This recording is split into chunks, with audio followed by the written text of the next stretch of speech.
आमतौर पर तमाम जो लोग इस चीज का इंतजार कर रहे थे कि क्या सस्ता क्या महंगा, वो भी आपको थोड़ी देर में बताएंगे एक एक करके। लेकिन जो आम बजट साल 2021-22 का आया, इसमें सिर्फ अगर बड़े पैमाने पर देखा जाए, ओवरऑल रिव्यू किया जाए, तो जम्मू कश्मीर को एक तरफ या बाकी स्टेट्स को एक तरफ सबसे बड़ी राहत जो है इसमें वो ये दी गई है कि 75 साल के ऊपर जो शहरी हैं जिनका गुजारा सिर्फ पेंशन पर होता है और कोई सरकारी मुराद उन्हें नहीं मिलती, उन्हें जरूर टैक्स की छूट दी गई है। बाकी अगर मिडिल क्लास आप देखेंगे तो ज्यादातर इस पूरे बजट में उन्हें कहीं ना कहीं झटका भी लगा है। लेकिन बात जब जम्मू कश्मीर की हो रही है तो यहां पर खास क्या रहा, लद्दाख और जम्मू कश्मीर दोनों के आपके सामने आंकड़े रखते चले। जम्मू कश्मीर के लिए जो गैस पाइपलाइन तामीर करने का मंसूबा है उसका बाकायदा इस बजट के जरिए सरकार ने ऐलान कर दिया है और माली साल के लिए जम्मू कश्मीर को 30,757 करोड़ रुपए मिलेंगे। ये रकम मुख्तस कर दी गई है जम्मू कश्मीर के लिए। वहीं लद्दाख की अगर बात करें तो लद्दाख के अंदर भी सरकार की तरफ से इस बार पहली बात तो ये कि सेंट्रल यूनिवर्सिटी का कयाम अमल में लाया जाएगा, जिस पर खुशी का इजहार जरूर तलबा की तरफ से किया गया कि कम से कम लद्दाख से बाहर उन्हें जाने की जरूरत अब नहीं पड़ेगी। लेकिन जो ओवरऑल बजट है, पिछले साल का जो लद्दाख का बजट था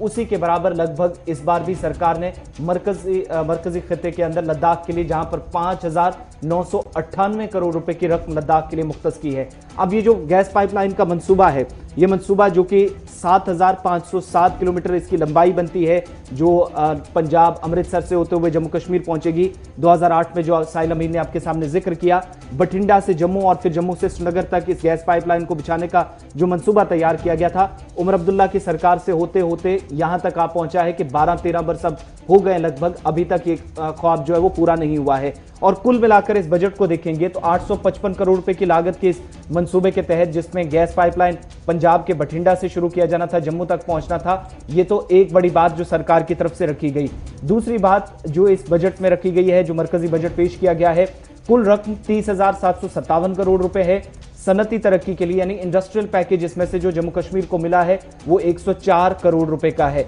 जम्मू कश्मीर में जहां पर इन्फेंट्री के लिए 1451 करोड़ रुपए सरकार ने मुख्तस किए हैं, वहीं पर खुसूसी स्कॉलरशिप स्कीम जो तलबा को दी जाएगी, जिसमें माइनॉरिटीज भी हैं, SC STs हैं, 255 करोड़ रुपए स्कीम के तहत सरकार ने मुख्तस किए हैं। वहीं गर्ल्स हॉस्टल तामीर करने के लिए सरकार ने जम्मू कश्मीर के अंदर 20 करोड़ रुपए जो है मुख्तस किए हैं इस बजट 2021 और 22 में। खेलों के लिए सहूलियात या बुनियादी ढांचा खेलों का मजबूत करने के लिए 50 करोड़ रुपए सरकार ने मुख्तस किए हैं। यूनियन टेरिटरी में डिजास्टर रेस्पॉन्स फंड की शराकत के लिए, यानी जो आप देखेंगे कि अगर कुदरती आफत आती है, किसी तरह का यहां पर नुकसान होता है, तो उससे बचने के लिए लोगों को जो ग्रांट पहुंचाई जाएगी, मदद पहुंचाई जाएगी, उसके लिए 279 करोड़ रुपए की ग्रांट जिसकी तजवीज मरकजी सरकार ने पेश की है। वहीं जम्मू कश्मीर के लिए खुसूसी जो कैटेगरी है रियासतों के लिए, जम्मू कश्मीर और हिमाचल प्रदेश, उत्तराखंड, 20 करोड़ रुपए की उसी तर्ज पर रखी गई है जैसे उत्तराखंड और हिमाचल प्रदेश की रखी गई। यूनियन टेरिटरी के लिए सनती तरक्की स्कीम जम्मू कश्मीर और लद्दाख के लिए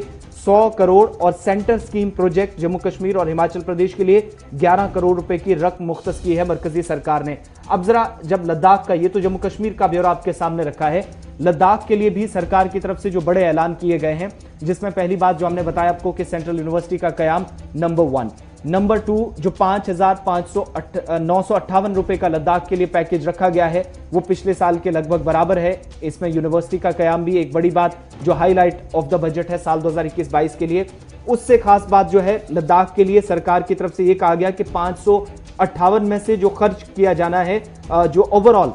558 में से यूनियन टेरिटरी जो लद्दाख का पूरा बनता है वो 3,626.36 करोड़ रुपए, जबकि कैपिटल एक्सपेंडिचर जो है 2331.64 करोड़ रुपए रेवेन्यू एक्सपेंडिचर ये लद्दाख का बनता है। ओवरऑल जब आप रिव्यू करते हैं तो इसमें मिलीजुली राय भी सामने आ रही है। अब चूंकि जब डिवाइड होगा, तकसीमकारी का अमल शुरू होगा, तो देखने वाली बात यह है कि जो 10 या 20 वर्षों का नुकसान जम्मू कश्मीर के अंदर अलग अलग सेक्टर्स को उठाना पड़ा है, क्या वो सरकार ने पिछले 1-2 साल को सामने रखकर इस तरीके से बजट तैयार किया है, या फिर जो इंफ्रास्ट्रक्चर पर ज्यादा खर्च करने की बात हुई है तो जम्मू कश्मीर के अंदर भी बाकी सेक्टर्स को छोड़कर बुनियादी ढांचे को मजबूत किया जाए, ये एक बड़ा सवाल है। इस पर थोड़ी देर में आप